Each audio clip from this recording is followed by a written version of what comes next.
ọ bụ n'aha ya Ushua ọkpara nke Chineke ụwa niile ka m ji wee na-ezi ozi a. Chineke so m gwa ụmụ Igbo unu tara ya ka unu mata onye ya wụ. Ịmatakwana onye Chineke, ana m eprichiri unu si today ka unu nwara okwu akwụkwọ nsọ. Onye ọbụla amata ya bụ Chineke na ọ ga-amata ya.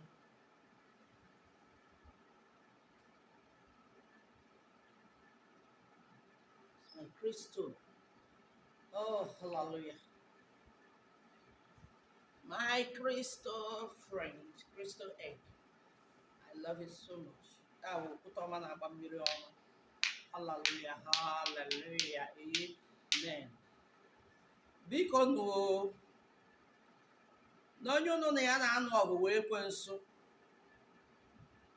nwa afọ Igbo ebe ọ bụla ya nọrọ, ka anyị were ofu obi tinyekọta ofu obi kpọkwuo Chineke n'onu ike. Chineke a nke a zara Elijah okwu, ọ ga-aza anyị okwu.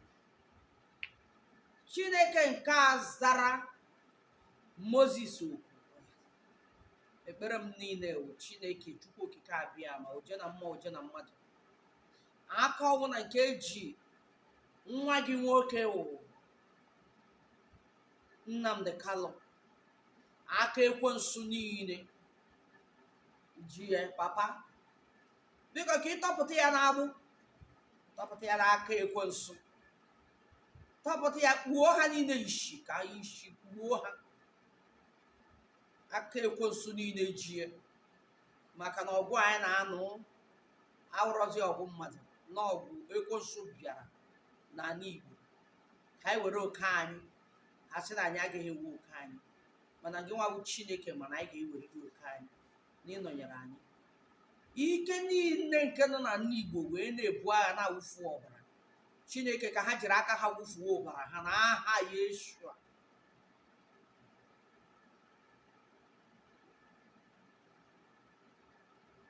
Seer.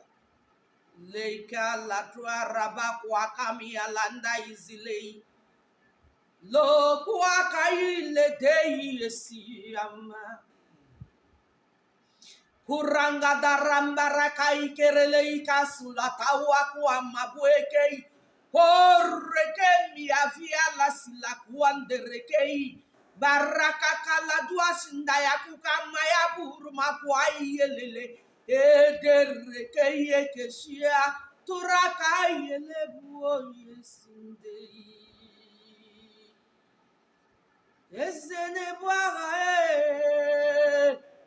nabiko bueranya Chukwu na nwaga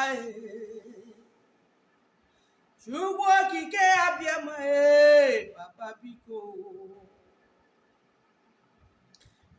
mere Umu Biafra iji bụrụ chi ha gbara emeghego gị gbara aha bụ Chukwu nke ha nwere na-efe mmụọ rụrụ arụ. O nwere ndị kwetara na nne oke ohibiri, ụmụ nwoke jisiri ike kweta na nna. The ultimate of everything is Chukwu Okike Abiama. Shrine moka shrine nọ n'ala Igbo. Aha ya bụ Chukwu Okike Abiama. That is God Almighty. Yahweh. Araka Kodesh. Monso. Unu grab ihe unu nwere maka na a na-akwado ịchụpụ ụmụ Igbo n'ala Igbo. Problem na onye ọbụla na-efe esi n'ala Igbo. Mana Nigeria, ụmụnna anyị ka nọkwa na Nigeria, anyị niile ka nọkwa na Nigeria. Yes. Ekwensu. Cheta na ndị a na-akpụ isi ala enye, ihe a na-akpụ isi ala enye mụ ama ha. n'oru ha n'evri ihe ha na n'ebe a ha na-eji anata ike ajọ mmụọ ewee tụtụrụ okwuta na-achụ ekwensu ha chụgidego ekwensu agbabata na Naịjirịa ekwensu agbabata bịa kụọ ọkpam na Naịjirịa sizie na Naịjirịa wee na-abazi n'ala Igbo ka ọnwụ ọbara ụmụ Igbo. Ekpere ka anyị ga-eji wee mere ya, ekpere ka anyị ga-eji wee suo ya. Onwe onye nwere ike imechọ height with Chukwu Okike Abiama, Chineke ụwa niile, anụ ụwa niile. You can do that. Onwere anyị nabata ya, jiri ofu obi nabata ya, kpọpụo ya. That time a ga-eji wee sị na a na-alọkụ down, a ga-asụ ụmụ Igbo niile ebe ọ bụ n'ụlọ anọghị onye ọbụla binye ka anyị were ya wee kpọpụ Chineke n'olu ike ka anyị maa ma ọ ga-asa anyị. Elijah kpọpụrụ ya osu n'eluigwe sendi ọkụ na-enwu enwu, ọkụ na-ere ere ka ọ Chineke chọọ ịpịagbu ihe ndị a niile nọ na that place ha nọ on that temple of time. O meghị ya. Ama m na o nwere ndị ụmụ ekwensu na-ekwu arụ juru ha n'ọnụ because Chineke agwa na mụ ha bụ na ndị adịghị na-ekwu n'ọsịsị ha na-ekwu na ha wu property ekwensu. Yes, ị na-ekwu maka gịnị ka a na ekwensu nwere pitri, nwee ndị otu ya, nwee ndị na-akụrụ ya egwu, nwee ndị na-agbara ya egwu. Everything nwere negative and positive. Nye akpata oche bụ na before bido vidio were kamera m wee gaa around gosi ụlọ ebe m nọ. Ọ bụrụ na ahụ na around ka ọ ahụ property ekwensu, aka m eje na one corner n'ime the ministry, n'ime the Holy Tabernacle Ministry, jee mee gị jee DS kwuo ihe nchọ ikwu. Ị gaghị ama ma enwe m picha ma enweghị m picha. Ị gaghị ama ma enwe m ọta ma enweghị m. Ihe a na-akpọ ọta today pulpit. Na pulpit ya na ministry is there. Ọta wee ebe edowere nsọ godi ebe ahụ na ịkpọkwuo Chineke, nyanwawu Chineke, ya bụ your God Almighty, abịa gị gịnị enwe nkọrịta mana Chineke Chukwu Okike Abiama. Anyị na-enwe nkọrịta steady, na-enwe nkọrịta. Ndị atọgbọkwara ya that place bụ odi ka a na-etinyekwara ya ihe ọbụla m fili ihe dị m ụtọ dị ya ụtọ.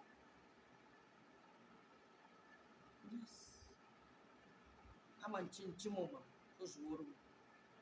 Biko na ụmụnne m ndị kwetara na Chineke, ndị kwetara Chukwu Okike Abiama bụ Chukwu, unu jidosikwa ya aka jidosie ya aka ike o, maka na ihe chọrọ imebi n'ụwa ka ọ ghara ahụ na the end. Chukwu Okike Abiama sị na ya amaghị onye o. Ọ dịkwa important. Onye nwe anyị ngọzie anyị niile n'aha Jizọs. Ọsọ unu butuo aka ọgụ, butuo na aka na ya na-afụ ihe niile na-eme, ma ihe niile ha na plan. Ekpere anyị ga-eji na prayer point anyị pụlai ka sula tụara la bụ akụrụmada ika lisilete ki ya ndazila bụ akụka izidi zunga haidai.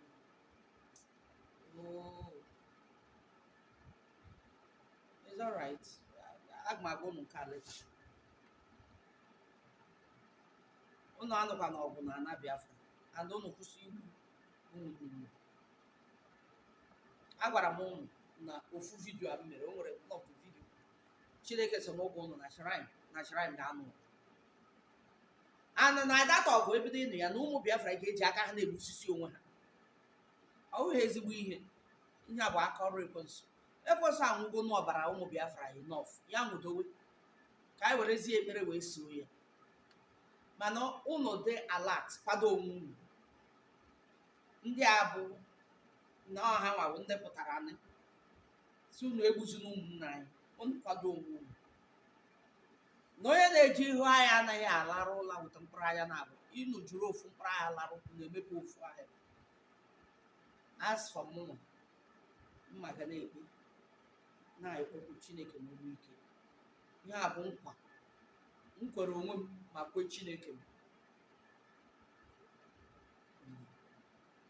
Mana ekwubibe m okwu n'ọta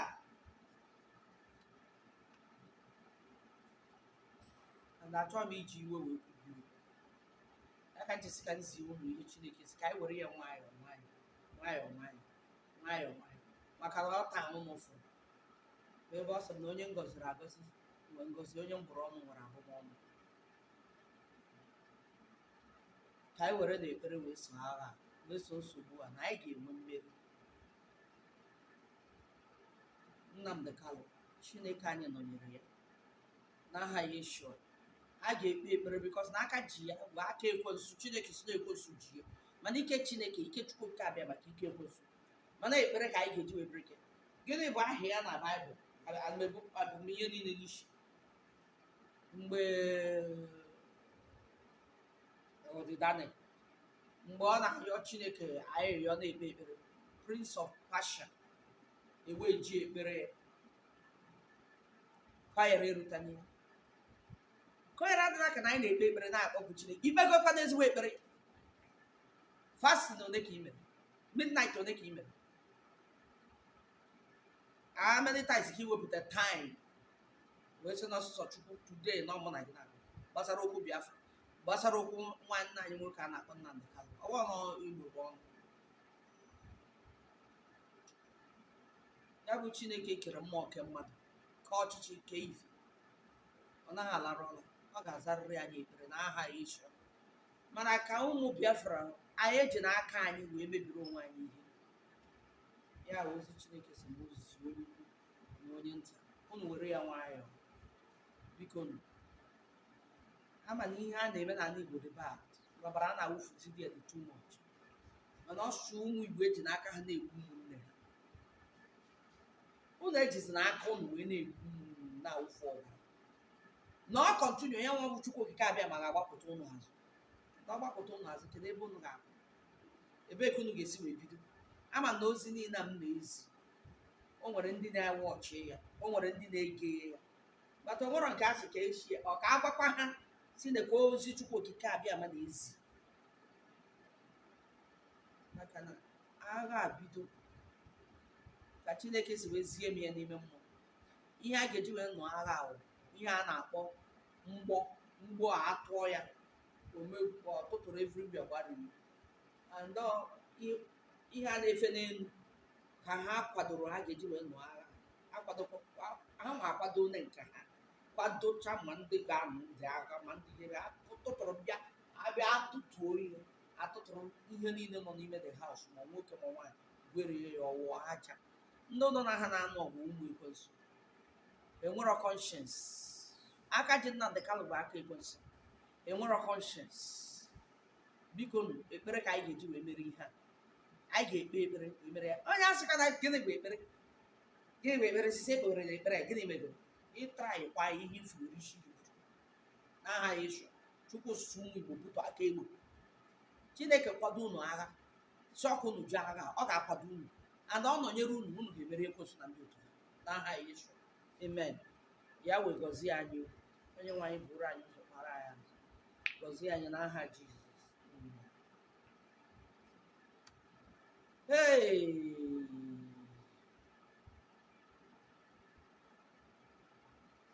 Daddy, you are worthy to be praised.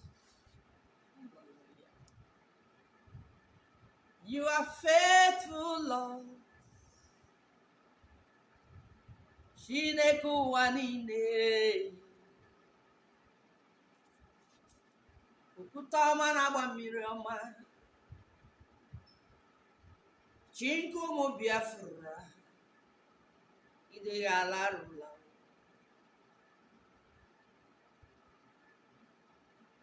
ọ sị na ya nọ ya na ya nwụrụ anwụ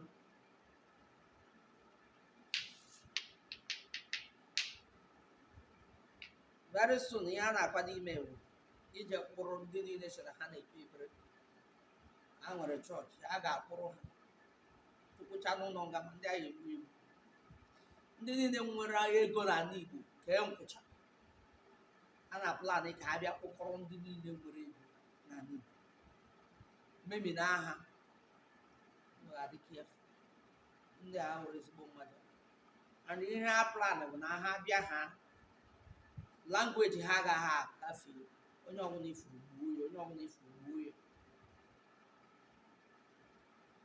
mana unu jido Chineke ka anyị jidesie Chineke aka ike gbee ekpere a wute ofu onu besara ya akwa ọ ga-eburu anyị agha n'aha Yesu amen. Onye ọbụla nwere okwukwe n'ime Chineke imere ekwesị na afịa ahụ afụgo m ihe n'elu ụwa ya nwa Chukwu Okike Abiama otu am dị like this anụrụ m di very young nwekwa ọkpụkpọ okwu a very young aga m esendịrị unu my testimony picture amụchana m nwa n'ụlọ ọgwụ ugbu a nwa nwoke nọọsụ enegide m were mmiri ọwa nwa ma ọ bụ gbuo ya nwa ma nwụọ n'ogwe aka ya. Yes, di na-anụ m nsị gị na-eme ha na ya mechichaa hospital ihe na ọ ga-eklozu ya down. Ihe nji wee na-eweta okwu a bụ ije ka ịnụ ọgụ na ị nwere ike gị efe elu gị without Almighty. Nsị ahapụ okwu ka Chukwu nụọ ọgụ ụwa na mmadụ na-achọ gị okwu ịgbachi nkịta awụrọ na iwu ewu. Nwa m nwoke a nọọsụ ewere mmiri gbagbuo ya ọnwụ. Amara m ya ọra etira m ihe m mere wee binye ọtọ jisie onwe m kpọrọ nke tọrọ m nwa gawa n'ahịa anawa ya. Ndị mmadụ a na-ajụ anyị gịnị ka anyị mekwara gịnị ka anyị mere ndị na-anụ m nọ na-egbu obodo Igbo impọta and expọta ka gịnị ka ọ na-agba obodo Igbo kpọọ ya si ya hapụ ọgwụgwọ na Chineke ga-anụ ya ọ bụrụ na ịhụrụ ofu nwaanyị apụtasị m gịnị na ọ bụrụ na onye nwa bụ kalista n'ihe ya ga-eme nọọsụ a na ya ga-amanye tabie ya ntị na ya ga-egbu ya na ya ga-eme nke a mgbe si dị m ihe eme n'ihe ọnwụm mgbe kpọọ ya ọzọ si ya na o nwere ihe ị ga na-agabiga ịmata Chineke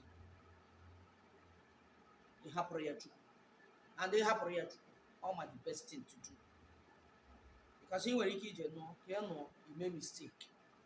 Ị nwere ike ije nụ ya si na ejiri mmiri wee gbagburu ụmụ nwa bụ nọọsụ ije ka ije tiwe nọọsụ igbuo mmadụ di a ga-ahapụzi nwa ejiri mmiri gbagbu tụọ ngị mana nwoke nga n'igbuola mmadụ.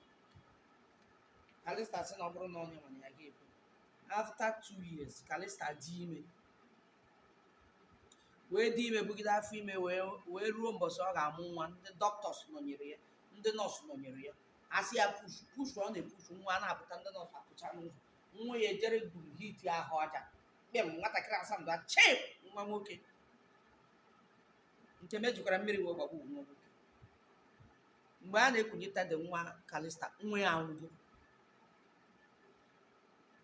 nwanne ya nwaanyị abịa gwa m mụnwa binyekwa esoro bụ nje kene ya ọ na-ebe mgbe kpọjụọ ya si ya Kalista sị nsị a ndị a nọọsụ a na dọkịta a gbukwara nwa gị a na gịnị ka ị mekwanụ ha ọsị gịnị ka ya eme ya nwanne ya nwanne ihe a ga-eme nwanne ya nwere ike ime.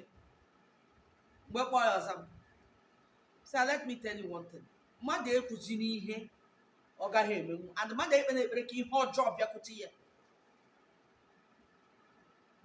ikpe na-ekpere ka ihe echekwana ya ka ihe ọjọọ bịakwute gị if na me if na you wetin onye ma bụ ụdị ihe a na-anọ na ana Biafra nwe ndị na-asị na ebunọgụ gri nwe ndị na-achọ udo nwe ndị na-asị chọọtụ ọ chọọ ịda tata ya daa nke na-eme tata ya mewe echi ọ wụrụ the best maka ndụ ume ị na-ekwu ọ bụrụ ngwa ngwa kere onwe gị